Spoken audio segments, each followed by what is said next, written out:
Here's a Godzilla monster model kit though, guys.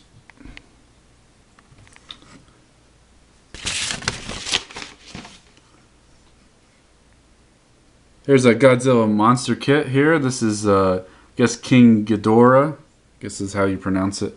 This is an old Aurora kit that they Polar Lights had reproduced, and it came out in 2000. And this is a kit I had for a long time, but never finished it. So I thought it'd be a good time to work on it. It's a pretty nice, cool retro box. It was a lot of fun to look at. There isn't much to the box. Right on the back, they show it, and then you can get Rodan and Godzilla. I also had the Godzilla kit I built as a kid. But this is a nice little kit. I started building this years ago, but then I never finished it, so kind of opening the box and trying to figure out what I was thinking back then. What I did before was I had built everything. I glued these heads together and I started to sand it off. And I guess I got tired of sanding. That's always like the biggest chore to me.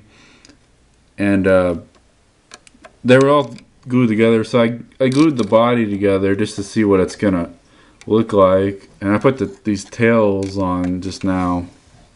Also, the feet weren't glued on. This isn't on the bait glued on there. It's just sitting there. It's a real nice size height though. And it also has these two wings that you attach here on the back of it. I'm not sure what scale this kit is, but it kind of goes in line with the Godzilla one. It's a little shorter. I don't have it right here with me. The wings fit in there real nice. There's this nice gap in there. There's a lot of sharp details in it, even though it's not, technically very detailed. And I've done a bad modeling job with it, but we'll see if I can salvage it and just kind of work with what I've had before. I didn't do too bad of a job of sanding in areas.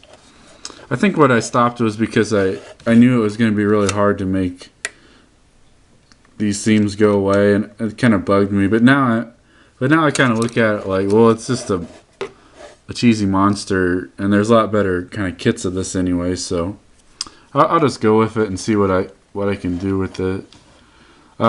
Another reason probably didn't work on it more is because I wasn't really familiar with the monster that much from the movie. So I don't know if I'll try to paint it the real color or make up something. We'll see how long I work on this one for. But one thing, it'd be cool to paint these with the airbrush because there's nice big surfaces. And now it's about winter, or it is winter. So I don't think I'll be airbrushing anytime till the spring. So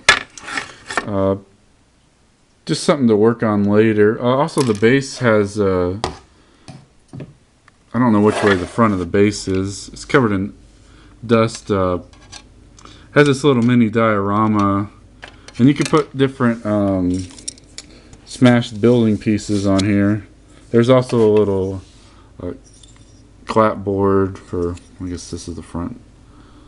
I guess I would put the name of it on there. But I opened the box up and it seems like I'm missing a lot of the pieces, which always kind of happens. The instructions are pretty simple. There isn't really much to it actually.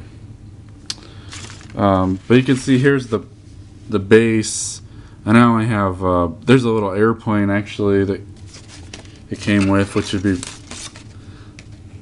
kind of neat. And you had to assemble these parts together.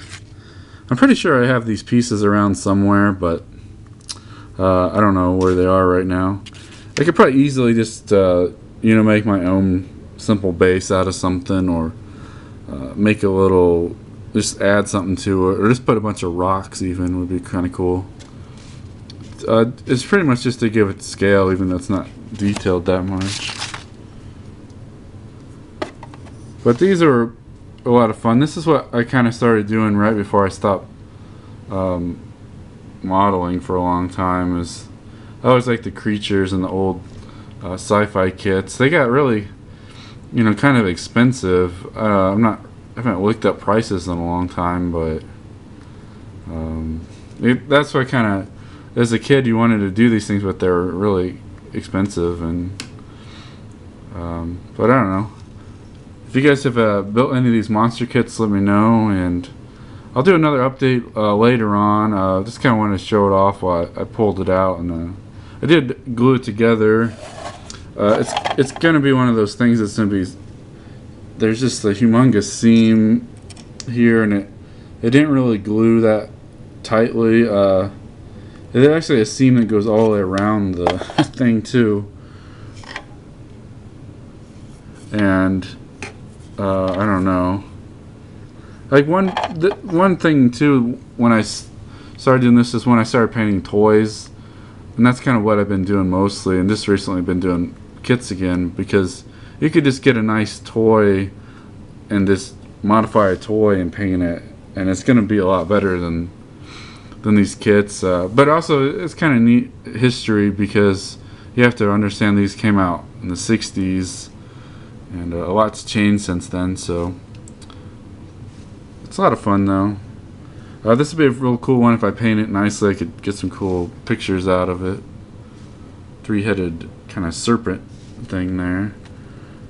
I could just see some guy, he's like, I don't know if the actor, his head would be in one of these, or if he was kind of ducked down and one was held by wires. I have to look up the movie and find out.